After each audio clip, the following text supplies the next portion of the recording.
Elena wishes someone would grab her from behind, kiss her neck, and whisper in her ear, "I want to bite you right here." But all she's got is that dead father who passed not long ago, that husband who ran off, her doctor, a job that other people would kill for, even if she wouldn't now. This is her story. I am Inma López Silva. I am a Galician writer. This means that I usually write in Galician, which is my mother tongue. I also translate my books into Spanish, which is my window to other countries and other languages from this beautiful corner of the world, which is Vigo, where I live. I began to write when I was 18. I was really young, but since then I couldn't stop writing my books. I write fiction, I am a novelist, but I also write non-fiction books, essays, and I am also columnist in press. The Doctor's book has been originally written in Galician, and it begins with a true story. The novel's storyline is a reflection about the ethics of truth against falsehood. And I have selected for that purpose the character of Elena Sanchez. She's a famous journalist disappointed with her job and her life, who reviews her family relations when she faces the challenge of writing the report of Fernando, a prisoner sentenced for having raped his daughter. This novel speaks about disenchant, loss, and social responsibility, and it addresses, after all, the dream of freedom within certain kind of unconventional love.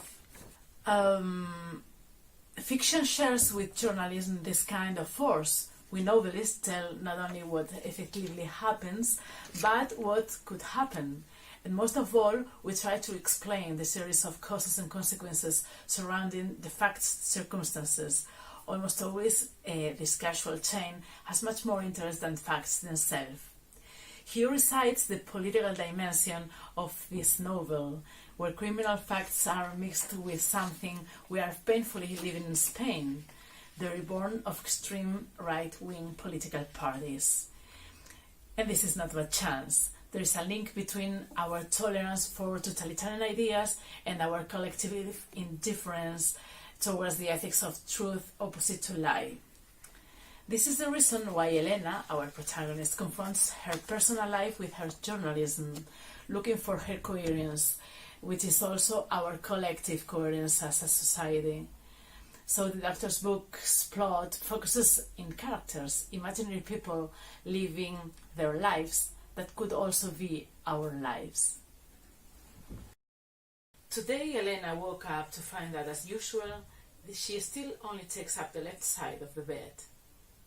She used to think that divorce would come on her own terms when her husband became too complacent, for instance. That one day Miguel would ask her a couple of questions and she'd have to dish out some taught truths. But the things Elena has done have always remained in a dimension separate from the rest of her life, to such an extent that she wasn't quite sure how they'd gotten away from her once they disappeared. She's convinced that to this day Miguel doesn't realize that she only survived thanks to her secrets. He imagined plenty of things, she's sure of that, but he couldn't have known the degree to which her life was everything that happened outside their home. Somebody who would grab her from behind, bite her. Someone who would share a bed with her too, but without a thought as to which side of they were on.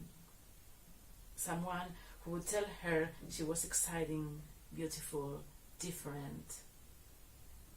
This, in spite of their love as a family, her life with Amanda and Miguel, the weekend getaways, beach-bound afternoons, romantic dinners, and summer vacations in Lanzarote, in spite of their happiness.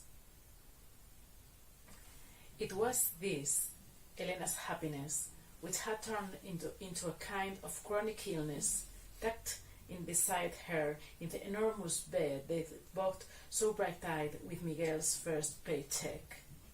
Then, one day, he walked out. "I can't take this anymore," he told her. "Even though I really love you. Really."